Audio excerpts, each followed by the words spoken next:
নমস্কাৰ সকলোকে স্বাগতম জনাইছোঁ এটা নতুন ভিডিঅ'লৈ। আজিৰ ভিডিঅ'টোত আমি আগন্তুক DLED পেড এক্সামৰ বাবে সুযোগ হোৱাকৈ ছ'চিয়েল ষ্টাডিৰ বায়ুমণ্ডল টপিকছটোৰ বিষয়ে আলোচনা কৰিম। গতিকে আহক ভিডিঅ'টো আমি আৰম্ভ কৰোঁ। ভিডিঅ'টো আৰম্ভ কৰাৰ আগতে আমি বায়ুমণ্ডলৰ বিষয়ে অলপ জানি লওঁ আহক। বায়ুমণ্ডল মানে আমাৰ পৃথিৱীৰ উপৰিভাগত যিখিনি বায়ু পৃথিৱীক আগুৰি আছে সেইখিনি হৈছে বায়ুমণ্ডল। ছাপ'জ এইটো হৈছে আমাৰ পৃথিৱী। এই পৃথিৱীৰ উপৰিভাগত বায়ুমণ্ডলৰ 5টা স্তৰ আছে। কেইটা আছে? 5টা স্তৰ আছে। এই স্তৰ কেইটাৰ বিষয়ে আমি জানিবলৈ চেষ্টা কৰোঁ আহক। বায়ুমণ্ডলৰ ভূপৃষ্ঠৰ পৰা আপ টু 15 কিলোমিটাৰলৈকে আপ টু 15 কিলোমিটাৰলৈকে এনেকুৱা এটা স্তৰ আছে, এনেকুৱা এটা তৰপ আছে আপ টু 15 কিলোমিটাৰলৈকে। আৰু এই প্ৰথম স্তৰটোকে আমি কি বুলি জানো? ট্ৰপ'স্ফিয়াৰ বুলি জানো। কি বুলি জানো? ট্ৰপ'স্ফিয়াৰ।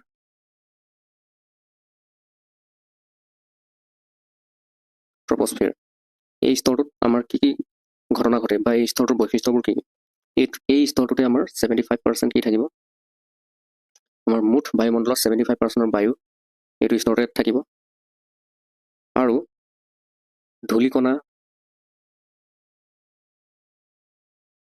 পানীৰ বাষ্প এইবোৰ এই ট্ৰপ'স্ফিয়াৰ স্তৰতে থাকে। লগতে জলবায়ু পৰিৱৰ্তন, আমাৰ যিবিলাক বৰষুণ, ৰ'দ, বতাহ, ধুমুহা, জলবায়ু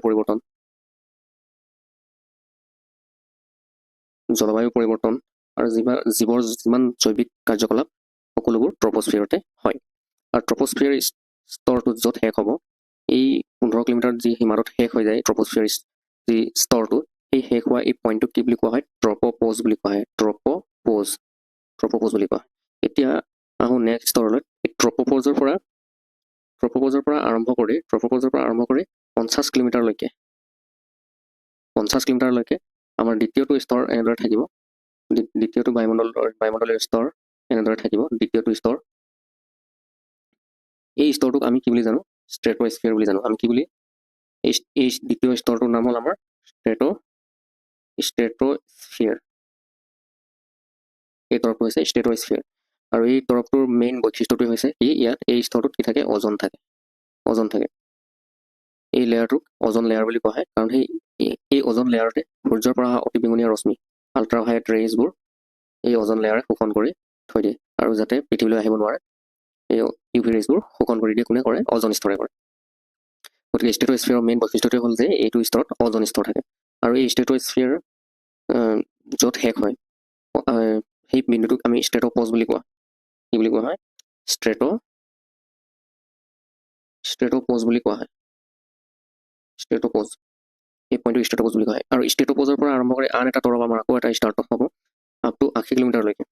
ষ্ট্ৰেট'প'জৰ পৰা আৰম্ভ কৰি আপ টু 80 কিলোমিটাৰলৈকে আন এটা তৰপ এনেদৰে থাকিব। এই স্তৰটোৰ নাম হৈছে মেছ'স্ফিয়াৰ। এই স্তৰটোক মেছ'স্ফিয়াৰ বুলি কোৱা হয়। কিমান কিলোমিটাৰলৈকে থাকে? এই য'ত ষ্ট্ৰেট'স্ফিয়াৰ য'ত শেষ হৈছে, এই ষ্ট্ৰেট'স্ফিয়াৰ শেষ হোৱা এই পইণ্টটোৰ পৰা, এই ষ্ট্ৰেট'প'জ যি পইণ্ট, সেই ষ্ট্ৰেট'প'জ পইণ্টটোৰ পৰা 80 কিলোমিটাৰলৈকে মেছ'স্ফিয়াৰ বিস্তৃত হৈ থাকিব।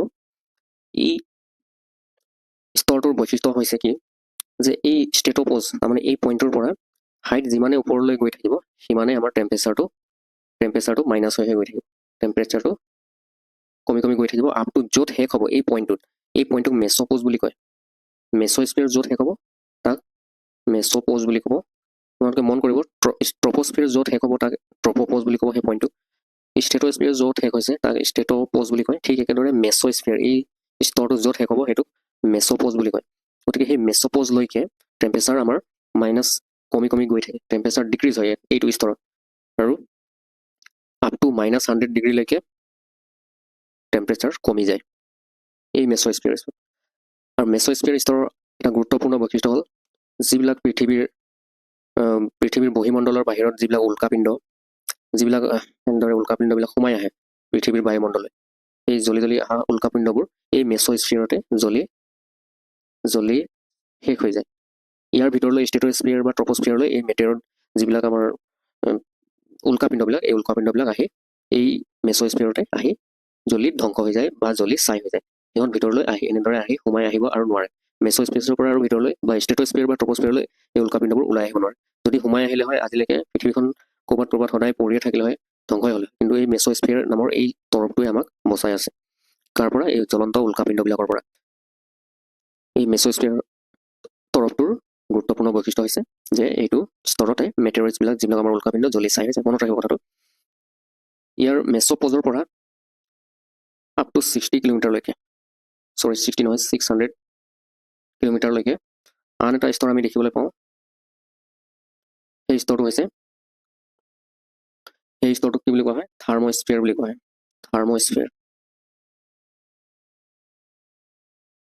থাৰ্মস্ফিয়াৰ বুলি কোৱা হয় বা আয়নস্ফিয়াৰ বুলি কোৱা হয়। আয়নস্ফিয়াৰ য'ত মানে মেছ'স্ফিয়াৰ শেষ হৈছে সেই পইণ্টৰ পৰা আৰম্ভ কৰি 600 কিলোমিটাৰ আৰু ওপৰলৈ থাৰ্মস্ফিয়াৰ বা আয়নস্ফিয়াৰ বিস্তৃত হৈ থাকে। এতিয়া আয়নস্ফিয়াৰৰ বৈশিষ্ট্যটো হৈছে কি? আয়নস্ফিয়াৰত আমাৰ ইলেক্ট্ৰিক চাৰ্জবিলাক থাকিব, বৈদ্যুতিক আধানবোৰ থাকে। আয়নস্ফিয়াৰত কি থাকে? বৈদ্যুতিক আধানবিলাক থাকে। আৰু আয়নস্ফিয়াৰত টেম্পাৰেচাৰ যিমানে আমাৰ মেছ'পজৰ পৰা যিমানে ওপৰলৈ এনেকৈ গৈ থাকিব, আয়নস্ফিয়াৰৰ বা থাৰ্মস্ফিয়াৰৰ টেম্পাৰেচাৰ বাঢ়ি গৈ থাকে। আৰু আপ টু প্লাছ 2000 ডিগ্ৰী চেণ্টিগ্ৰেডলৈকে টেম্পাৰেচাৰ। আটাইতকৈ গৰম যিটো স্তৰ হৈছে সেই বায়ুমণ্ডলৰ সেইটো হৈছে থাৰ্মস্ফিয়াৰ, তাপমণ্ডল বুলি কোৱা হয়। আৰু ইয়াত থকা সেই আধানবিলাক যিবিলাক আমাৰ বৈদ্যুতিক আধান, সেই আধানবিলাকৰ কাৰণে আমাৰ ৱায়াৰলেছ কমিউনিকেশ্যন সম্ভৱ হয়। ৱায়াৰলেছ কমিউনিকেশ্যন আৰু ইয়াত থকা চাৰ্জ পাৰ্টিবিলাক যিবিলাক আধানবিলাক আছে সেই আধানবিলাকৰ বাবে আমাৰ আন এটা ঘটনা হয় যে কি আমি যিবিলাক ৰেডিঅ' তৰংগ আমাৰ পৃথিৱীৰ পৰা এনেদৰে আহে, সেই ৰেডিঅ' তৰংগবোৰ ইয়াত ৰিফ্লেক্টেড হৈ পেলাই আকৌ পুনৰ আমাৰ পৃথিৱীলৈ এনেকৈ ঘূৰি আহে। তাৰমানে ৰেডিঅ' ৱেভবিলাকো আমাৰ এই আয়নস্ফিয়াৰৰ যোগেদি আমি ট্ৰেন্সমিট কৰি আকৌ পুনৰ পৃথিৱীলৈ ৰিফ্লেক্ট কৰিব পাৰোঁ। যাৰ ফলত আমি কোনোবা বেলেগ এটা ঠাইত ঘটি থকা ঘটনাবিলাক আমি ৰিফ্লেকশ্যন কৰি আনি আমি টিভিত আমি যেনেদৰে দেখা পাওঁ, সেইবিলাকৰ যিবিলাক আমাৰ ছিগনেলবিলাক বা আমি ফোনত যিবিলাক কথা পাতি আছোঁ সেই ছিগনেলবিলাক এই আয়নস্ফিয়াৰতে ট্ৰান্সমিটেড হৈ পুনৰ আমাৰ পৃথিৱীলৈ ঘূৰি আহে। এইখিনি হৈছে আমি শ্বৰ্টকৈ আমি ডিছকাছ কৰিলোঁ। কেইটা স্তৰ পালোঁ? ট্ৰপ'স্ফিয়াৰ, ষ্টেট'স্ফিয়াৰ, মেছ'স্ফিয়াৰ, থাৰ্মস্ফিয়াৰ। আৰু এটা আছে 5টা স্তৰ। আৰু এটা আছে ইয়াৰ ওপৰলৈ থকা এই তৰপটোক বহিমণ্ডল বুলি কোৱা হয়। ইয়াৰ বাহিৰত যিবিলাক স্তৰ আমি পাম সেইটো হৈছে বহিমণ্ডল। ইংলিছত কোৱা হয় এক্স'স্ফিয়াৰ বুলি কোৱা হয় বহিমণ্ডল। ইয়াৰ ওপৰত বহিমণ্ডল থাকে। আৰু বহিমণ্ডলত গ্ৰেভিটিয়ে কাম কৰা বন্ধ কৰি দিয়ে। যি আমাৰ পৃথিৱীৰ মধ্যাকৰ্ষণ শক্তি, তাত গ্ৰেভিটিয়ে কাম কৰা বন্ধ কৰে এই বহিমণ্ডলত। এতিয়া আমি বায়ুমণ্ডলৰ লগত জড়িত কুৱেশ্যনবোৰলৈ আহোঁ। কুৱেশ্যন নম্বৰ 1 হৈছে জৈৱমণ্ডল শব্দটোৱে কি বুজায়? শিল, খনিজ পদাৰ্থ, উদ্ভিদ আৰু প্ৰাণীৰ উৎস, বায়ুমণ্ডল আৰু শিলামণ্ডল। জৈৱমণ্ডল শব্দটোৱে কি বুজায়? জৈৱ মানে জীৱ। জীৱ হ'লে কি বুজাব? শিল, পানীটো হ'ব নোৱাৰে, বায়ুমণ্ডল, শিলামণ্ডল হ'ব নোৱাৰে। গতিকে অপশ্যন হ'ব শুদ্ধ উত্তৰ উদ্ভিদ আৰু প্ৰাণী। নেক্সট, বায়ুমণ্ডলৰ কোনটো স্তৰত ডাৱৰ পোৱা যায়? আমি কৈছিলোঁ অলপ আগতে যে ৰ'দ, বৰষুণ, বতাহ, ধুমুহা এইবিলাক ক'ত সংঘটিত হয়? ট্ৰপ'স্ফিয়াৰতে হয়। গতিকে ডাৱৰ ক'ত পোৱা যাব? ট্ৰপ'স্ফিয়াৰত পোৱা যাব। নেক্সট কুৱেশ্যন হৈছে যদি কোনো বস্তু পৃথিৱীৰ পৃষ্ঠৰ পৰা 5 কিলোমিটাৰ দূৰত্বত থাকে তেন্তে সেই বস্তুটো ক'ত থাকিব? আমি কি পাইছিলোঁ? ট্ৰপ'স্ফিয়াৰটো 15 কিলোমিটাৰলৈকে থাকে, ট্ৰপ'স্ফিয়াৰটো 15 কিলোমিটাৰলৈকে থাকে। গতিকে 5 কিলোমিটাৰৰ ভিতৰত থকা মানে সেই ট্ৰপ'স্ফিয়াৰত থকাই বুজাব। গতিকে এইটো ক'ত থাকিব বস্তুটো? ট্ৰপ'স্ফিয়াৰত থাকিব। নেক্সট কুৱেশ্যন, ধৰক কোনটো ট্ৰপ'স্ফিয়াৰৰ গড় উচ্চতা হয়?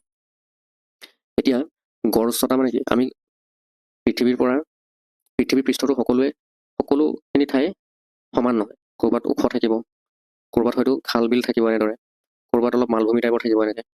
গতিকে পৃথিৱীৰ পৃষ্ঠটো সমান নহয়। ক'ৰবাত ওখ চাপৰ, ক'ৰবাত একেবাৰে চাপৰ, ক'ৰবাত একেবাৰে দ মহাসাগৰ। গতিকে সকলো ঠাইতে উচ্চতা সমান নোহোৱাৰ বাবে এই যিটো আমাৰ ট্ৰপ'স্ফিয়াৰ, সেই ট্ৰপ'স্ফিয়াৰৰো উচ্চতা কিছু তাৰতম্য ঘটে। মানে উচ্চতা এনেই আমি ট্ৰপ'স্ফিয়াৰটো 15 কিলোমিটাৰলৈকে অথনি কৈছিলোঁ, কিন্তু গড় উচ্চতা এভাৰেজলি যদি চাওঁ, প্ৰতিটো ঠাইৰ পৰা যদি আমি এভাৰেজ উচ্চতা উলিয়াওঁ, কিমান ওপৰলৈকে থাকিব? সেইটো হৈছে ইয়াৰ শুদ্ধ উত্তৰ হৈছে option A 13 kilometre. Next question number 5, troposphere আৰু ষ্টেট'স্ফিয়াৰৰ মাজৰ সীমাক কি বুলি জনা যায়? ট্ৰপ'স্ফিয়াৰ, য'ত ট্ৰপ'স্ফিয়াৰ শেষ হৈছে তাৰ পৰা ষ্টেট'স্ফিয়াৰ আৰম্ভ হৈছে, গতিকে সেইটো ট্ৰপ'প'জ বুলি কোৱা হয়। অলপ আগতে আমি আলোচনা কৰিছিলোঁ, ট্ৰপ'প'জ বুলি কোৱা হয়। নেক্সট অজন ফুটা হৈছে। অজন ফুটা মানে কি? অজন স্তৰত ফুটা হৈ গ'ল নেকি? নহয়। অজন ফুটা মানে হৈছে কি? এই ষ্টেট'স্ফিয়াৰত আমাৰ অজন স্তৰ থাকে আৰু সেই অজন স্তৰৰ ক্ষয় হোৱাটোকে অজন ফুটা বুলি কোৱা হয়। অজন স্তৰত ফুটা বুলি ভুলতো 2 নম্বৰ টিক মাৰি থৈ নাহিব, নহ'লে উত্তৰটো অপশ্যনটো আপোনালোকৰ ৰং হৈ যাব। অজন ফুটা মানে হৈছে ষ্ট্ৰেটোস্ফিয়াৰত অজনৰ স্তৰৰ ক্ষয় হোৱাটো বুজাইছে। নেক্সট, বায়ুমণ্ডলৰ সৰ্বোচ্চ স্তৰটোক কি নামেৰে জানা? বায়ুমণ্ডলৰ একেবাৰে আপাৰ মোষ্ট লেভেলটো হৈছে কি বহিমণ্ডল। বহিমণ্ডলৰ বাহিৰত আৰু একো নাই, গতিকে আটাইতকৈ সৰ্বোচ্চ স্তৰটো হৈছে বহিমণ্ডল। নেক্সট কুৱেশ্যন হৈছে বায়ুমণ্ডলৰ আৰ্দ্ৰতা জুখিব পৰা সঁজুলি হ'ল হিউমিডিটি। আৰ্দ্ৰতা মানে হিউমিডিটি, আমি ইংলিছত হিউমিডিটি বুলি কওঁ, ইংৰাজীত হিউমিডিটি মানে আমাৰ বায়ুত জলীয় বাষ্প থাকে, কিছু পৰিমাণে জলীয় বাষ্প থাকে। এই জলীয় বাষ্পত থকা পৰিমাণটোৱে বায়ুক সেমেকা বায়ু বা শুকান বায়ু বুলি আমি ভাগ কৰিব পাৰোঁ। গতিকে হিউমিডিটিয়ে সেইটো নিৰ্ধাৰণ কৰে বায়ুখিনি আমাৰ চাৰাউণ্ডেড বায়ুখিনি শুকান হৈ আছে নে জলজ হৈ আছে। গতিকে সেই বায়ুমণ্ডলৰ আৰ্দ্ৰতা জুখিব পৰা সঁজুলিটো কি হৈছে সেই সঁজুলিবিধ হৈছে হাইড্ৰমিটাৰ। নেক্সট কুৱেশ্যন হৈছে বায়ুৰ একক ভৰত। জলীয় বাষ্পৰ ভৰক কি বুলি কয়? বায়ুৰ এটা ইউনিট মাছ ধৰা হ'ল 1 কেজি বায়ু, এনেকে 1 কেজিটো নাথাকে বাৰু, কিন্তু মই ছাপোজ ধৰি লৈছোঁ বায়ুৰ এটা ইউনিট ভৰ, এটা একক মানে 1 ইউনিট বুলি ধৰি ল'লোঁ। ইমানখিনি বায়ুত তাৰমানে জলীয় বাষ্পৰ ভৰ, কিমাননো জলীয় বাষ্প সোমাই আছে সেই তাকে কি বুলি কোৱা হয়? আপেক্ষিক আৰ্দ্ৰতা বুলি কোৱা হয়, নে নিৰ্দিষ্ট আৰ্দ্ৰতা, নে অনুমানিক আৰ্দ্ৰতা, নে নিৰপেক্ষ আৰ্দ্ৰতা। বায়ুৰ 1 ইউনিট ভৰত জলীয় বাষ্পৰ কিমানখিনি সোমাই আছে সেই তাক বুজাবলৈ আমি নিৰ্দিষ্ট আৰ্দ্ৰতাহে ইউজ কৰোঁ। গতিকে শুদ্ধ উত্তৰটো হৈছে অপশ্যন বি, নিৰ্দিষ্ট আৰ্দ্ৰতা। নেক্সট, অজন স্তৰটো কিহত উপস্থিত থাকে? অজন স্তৰটো আমি তাপমণ্ডল নে ষ্ট্ৰেটোস্ফিয়াৰ নে ট্ৰপোস্ফিয়াৰ নে মেছোস্ফিয়াৰ? ইয়াৰ শুদ্ধ উত্তৰটো হ'ব অপশ্যন বি, ষ্ট্ৰেটোস্ফিয়াৰত থাকে অজন স্তৰ। নেক্সট, বায়ুমণ্ডলৰ মূল উপাদানসমূহ হ'ল, বায়ুমণ্ডলৰ মেইন কম্পনেণ্টবিলাক কি কি? বায়ুমণ্ডলৰ মেইন কম্পনেণ্টবিলাক অপশ্যন দিছে নাইট্ৰজেন, অক্সিজেন, নে কাৰ্বন ডাই অক্সাইড নে নাইট্ৰজেন, কাৰ্বন মনক্সাইড, কাৰ্বন ডাই অক্সাইড, আৰু 2 নম্বৰ দিছে অক্সিজেন অজন, O3 মানে অজন, নে ছালফাৰ ডাই অক্সাইড। এতিয়া বায়ুমণ্ডলত আমাৰ মূলতঃ যিবিলাক কম্পনেণ্ট হৈছে সেইটো হৈছে নাইট্ৰজেন আৰু অক্সিজেন। অপশ্যন এ শুদ্ধ উত্তৰ। আমি কি জানো নাইট্ৰজেন বায়ুমণ্ডলত কিমান থাকে? 78% আছে আমাৰ বায়ুমণ্ডল, গোটেই পৃথিৱীৰ বায়ুমণ্ডলত 78% নাইট্ৰজেনেই আছে। অক্সিজেন আছে অনলি 21%। এতিয়া কিমান হ'ল? নাইট্ৰজেন অক্সিজেন মিলি পেলাই থাকে ন 99% অক্সিজেন আৰু নাইট্ৰজেনে অকুপাই কৰি আছে 99%। বাকী থাকিল 1%, সেই 1%খিনিত কি আছে? কাৰ্বন ডাই অক্সাইড আছে, ধূলিকণা আৰু অন্যান্য গেছবোৰ আছে, বাকী 1%। গতিকে ইয়াৰ শুদ্ধ উত্তৰ হৈছে বায়ুমণ্ডলৰ মূল উপাদানসমূহ কি? নাইট্ৰজেন আৰু অক্সিজেন। অপশ্যন এ শুদ্ধ উত্তৰ। নেক্সট কুৱেশ্যন নম্বৰ 12, আয়ন মণ্ডলত কি হয়? যিটো আমি আয়ন স্ফিয়াৰ পাইছিলোঁ, আয়ন স্ফিয়াৰত কি হয়? উল্কাপিণ্ড জ্বলি যায়, নে বিমান উৰি যায়, নে ৰেডিঅ' তৰংগ প্ৰতিফলিত হয়, নে ওপৰৰ কোনটোৱে নহয়? আয়ন স্ফিয়াৰত আমাৰ বৈদ্যুতিক আধানবোৰ থাকে, ইলেক্ট্ৰিক চাৰ্জবোৰ থাকে, প্লাছ মাইনাছ যিবিলাকে আধান, গতিকে সেইবিলাকে কি কৰে? ৰেডিঅ' তৰংগ প্ৰতিফলিত কৰে। ইয়াৰ শুদ্ধ উত্তৰটো হৈছে অপশ্যন চি, ৰেডিঅ' তৰংগ প্ৰতিফলিত হয়। নেক্সট কুৱেশ্যন নম্বৰ 13, বায়ুত অক্সিজেনৰ শতকৰা হাৰ কিমান? অলপ আগতে আমি কৈছিলোঁ নাইট্ৰজেন থাকে কিমান বায়ুত? 78%, আৰু অক্সিজেন কিমান থাকে? অক্সিজেনৰ ভেলুটো হৈছে 21% অক্সিজেন থাকিব। শুদ্ধ উত্তৰ হৈছে option B. Next question number 14, তেজ মেছ'পজৰ ওপৰত অৱস্থিত আৰু ই এনে এটা অঞ্চল য'ত উচ্চতাৰ লগে লগে উষ্ণতা বৃদ্ধি পায়। য'ত মেছ'স্ফিয়াৰ শেষ হয় তাক মেছ'পজ বুলি কয়। এই মেছ'পজৰ ওপৰত থকা স্তৰটোক আমি কি বুলি কয়? য'ত মানে ইয়াত উচ্চতা বাঢ়ি যোৱাৰ লগে লগে টেম্পাৰেচাৰো বাঢ়ি যায়, টেম্পাৰেচাৰো প্লাছত বাঢ়ি যায়, আৰু আপ টু 2000 চেণ্টিগ্ৰেডলৈকে চেলচিয়াছলৈকে উষ্ণতা বৃদ্ধি পায়। সেই স্তৰটোক কি বুলি কোৱা হয়? সেই স্তৰটোক কোৱা হয় তাপমণ্ডল বা থাৰ্মস্ফিয়াৰ। থাৰ্ম শব্দটোৱে তাপ বুজায়, গতিকে তাপমণ্ডল বা থাৰ্মস্ফিয়াৰ বুলি কয়। বা ইয়াৰ আন এটা নাম আছে আয়নস্ফিয়াৰ বুলিও কয়। অপশ্যনত আয়নস্ফিয়াৰো থাকিব পাৰে, থাৰ্মস্ফিয়াৰো থাকিব পাৰে, বা তাপমণ্ডল বুলি থাকিব পাৰে। ইয়াৰ শুদ্ধ উত্তৰটো হৈছে অপশ্যন চি, তাপমণ্ডল। ইয়াত উষ্ণতা বৃদ্ধিৰ লগে লগে টেম্পাৰেচাৰো বাঢ়ি যায়। নেক্সট কুৱেশ্যন নম্বৰ 15, কোনটো বায়ুমণ্ডলীয় স্তৰত আয়ন থাকে আৰু ই বেটাৰ যোগাযোগত সহায় কৰে? বেটাৰ যোগাযোগ মানে ৱায়াৰলেছ কানেকশ্যন। তাঁৰবিহীন মানে যি যোগাযোগ, আমি এতিয়া ফোনত কথা পাতো ইজনে ইজনৰ লগত, গতিকে সেইটো হৈছে তাঁৰবিহীন বা ৱায়াৰলেছ কানেকশ্যন হয়। গতিকে এনেকুৱা ৱায়াৰলেছ কানেকশ্যনবোৰ কোনটো স্তৰত সহায় কৰে? কোনটো বায়ুমণ্ডলীয় স্তৰৰ কাৰণে হয়? মেছ'স্ফিয়াৰ নে তাপমণ্ডল নে ট্ৰপোস্ফিয়াৰ নে ষ্ট্ৰেটোস্ফিয়াৰ? ইয়াৰ শুদ্ধ উত্তৰটো হৈছে তাপমণ্ডল। তাপমণ্ডল মানে থাৰ্মস্ফিয়াৰ বুলি অলপ আগতে ক'লো, থাৰ্মস্ফিয়াৰ বুলি কয় বা আয়নস্ফিয়াৰ বুলি কয়। ইয়াত কনফিউজন হ'ব নালাগে, একে স্তৰ, 3টা নাম আছে। তাপমণ্ডল বুলি কয়, থাৰ্মস্ফিয়াৰ বা আয়নস্ফিয়াৰ একেটাই হয়, একেটা স্তৰ, আৰু এইটো স্তৰতে ৱায়াৰলেছ কমিউনিকেশ্যন সংঘটিত হয়। নেক্সট কুৱেশ্যন নম্বৰ 16, পৃথিৱীৰ বায়ুমণ্ডলত প্ৰৱেশ কৰাৰ পিছত উল্কাপিণ্ড জ্বলি যোৱা বায়ুমণ্ডলৰ সৰ্বোচ্চ স্তৰ কোনটো? আমি পাই আহিছোঁ যে মেছ'স্ফিয়াৰত উল্কাপিণ্ডবোৰ জ্বলি যায়। মেটেৰইডছ বুলি কয় এই উল্কাবোৰ। এই শব্দটোৰ পৰা আপোনালোকে মেছ'স্ফিয়াৰ ৱৰ্ডটো আপোনালোকে মনত ৰাখিব পাৰে। গতিকে উল্কাপিণ্ড মানে মেটেৰইডছ বুলি কয়। এই মেটেৰইডবোৰ ক'ত জ্বলি যায়? জ্বলি শেষ হৈ যায় মেছ'স্ফিয়াৰ স্তৰত, জ্বলি শেষ হৈ যায়। নেক্সট কুৱেশ্যন নম্বৰ 17, মেছ'স্ফিয়াৰৰ প্ৰসংগতলৰ কোনটো উক্তি শুদ্ধ নহয়? মেছ'স্ফিয়াৰৰ লগত এতিয়া কোনটো উক্তি, ইয়াত 4টা উক্তি দিয়া আছে, কোনটো শুদ্ধ নহয়? মেছ'স্ফিয়াৰটো ষ্টেট'স্ফিয়াৰৰ পোনে পোনে ওপৰত হয়, ঠিক আছে, এইটো শুদ্ধ উত্তৰ। ষ্টেট'স্ফিয়াৰৰ ওপৰতে মেছ'স্ফিয়াৰ থাকে, এইটো শুদ্ধ হয়। ই বায়ুমণ্ডলৰ তৃতীয় স্তৰ, হয় ঠিকে আছে। তৃতীয় স্তৰত মেছ'স্ফিয়াৰ থাকে। প্ৰথমটো হৈছে ট্ৰপ'স্ফিয়াৰ, দ্বিতীয়টো হৈছে ষ্টেট'স্ফিয়াৰ, তৃতীয়টো হৈছে মেছ'স্ফিয়াৰ। তাৰপিছত চি নম্বৰ দিছে উল্কাপিণ্ডৰ পৰা প্ৰৱেশ কৰাৰ লগে লগে এই স্তৰত মহাকাশৰ পৰা প্ৰৱেশ কৰাৰ লগে লগে এই স্তৰত উল্কাপিণ্ড জ্বলি যায়। মহাকাশৰ পৰা যিবিলাক উল্কাপিণ্ড আহে এই স্তৰতে জ্বলি শেষ হয়, ঠিক আছে, শুদ্ধ উত্তৰ। ডিটো কি দিছে? মেছ'স্ফিয়াৰৰ ভিতৰত উচ্চতা বৃদ্ধিৰ লগে লগে উষ্ণতা বৃদ্ধি পায়। গতিকে এই উষ্ণতাটো টেম্পাৰেচাৰটো আমাৰ মেছ'স্ফিয়াৰত কি হয়? য'ত ট্ৰপ'স্ফিয়াৰ শেষ হৈছে তাক ট্ৰপ'পজ বুলি কয়। ট্ৰপ'পজৰ ওপৰতে মেছ'স্ফিয়াৰ থাকে আৰু মেছ'স্ফিয়াৰত টেম্পাৰেচাৰ মাইনাছ হয়, আপ টু 100 ডিগ্ৰীলৈকে মাইনাছ হয়। -100 ডিগ্ৰী হৈছে টেম্পাৰেচাৰ। যিমানে উষ্ণতা বাঢ়ি যাব সিমানে টেম্পাৰেচাৰ কমি যায়। গতিকে ইয়াত আকৌ কি দিছে? উষ্ণতা বৃদ্ধি পায় বুলি দিছে। গতিকে এইটো ৰং ষ্টেটমেণ্ট, এই ষ্টেটমেণ্টটো ভুল হয়। গতিকে এই উক্তিটো শুদ্ধ নহয়।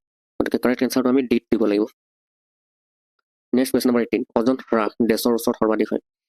এতিয়া আমাৰ পৃথিৱীৰ এই ষ্টেট'স্ফিয়াৰত কি থাকে? অজন থাকে। O3 মানে অজন। এই অজনৰ হ্ৰাস কিহৰ ওচৰত সৰ্বাধিক হয়? মানে ক'ত আটাইতকৈ অজন কম আছে? গ্ৰীষ্মমণ্ডল অঞ্চল নে বিষুৱ ৰেখা নে কুমেৰু নে মহাসাগৰ? অজন হ্ৰাস, আমি যে অজন ক্ষয় হৈছে বুলি কৈছোঁ, এইটো ক'ত সৰ্বাধিক হৈছে? ইয়াৰ শুদ্ধ উত্তৰ হৈছে অপশ্যন চি, কুমেৰু। পৃথিৱীৰ দুটা থাকে প'ল, এটা হৈছে নৰ্থ, এটা হৈছে চাউথ। চাউথ প'লটো কুমেৰু বুলি কয়, য'ত আণ্টাৰ্কটিকা আছে বৰ্তমান। আণ্টাৰ্কটিকা হৈছে কুমেৰু আৰু এইটো নৰ্থ প'ল হৈছে সুমেৰু। সেই কুমেৰু আণ্টাৰ্কটিকাতে তাৰ ওপৰতে তাৰ যি বায়ুমণ্ডল আকাশত, সেই তাৰে ঠিক পোনে পোনে থকা এই অজন স্তৰত অজন হ্ৰাস হৈছে। আৰু সেই তাতে বিশেষকৈ অতিবেঙুনীয়া ৰশ্মিবোৰ তাতে বেছিকৈ প্ৰৱেশ কৰিছে সূৰ্যৰ, যিহেতু তাত অজন হ্ৰাস সৰ্বাধিক হৈছে কুমেৰু। নেক্সট কুৱেশ্যন নম্বৰ 19, পৃথিৱীৰ বায়ুমণ্ডলত দ্বিতীয় সৰ্বাধিক প্ৰচুৰ গেছ কোনটো? আটাইতকৈ বেছি আমি জানো নাইট্ৰজেন থাকে, গতিকে দ্বিতীয় সৰ্বাধিকটো কি আছে? অক্সিজেন। নেক্সট কুৱেশ্যন নম্বৰ 20, আটাইতকৈ কম উষ্ণতা থকা বায়ুমণ্ডলৰ স্তৰটো হ'ল, আটাইতকৈ কম উষ্ণতা থকা বায়ুমণ্ডলৰ স্তৰটো টেম্পাৰেচাৰ আটাইতকৈ কম ক'ত হয়? আমি সেইটো অলপ আগতে ডিছকাছ কৰিছিলোঁ যে ষ্টেট'স্ফিয়াৰৰ ওপৰত মেছ'স্ফিয়াৰ থাকে আৰু মেছ'স্ফিয়াৰতে উষ্ণতা আটাইতকৈ কম হয়, আপ টু -100 ডিগ্ৰীলৈকে উষ্ণতা তাত দেখিবলৈ পোৱা যায়।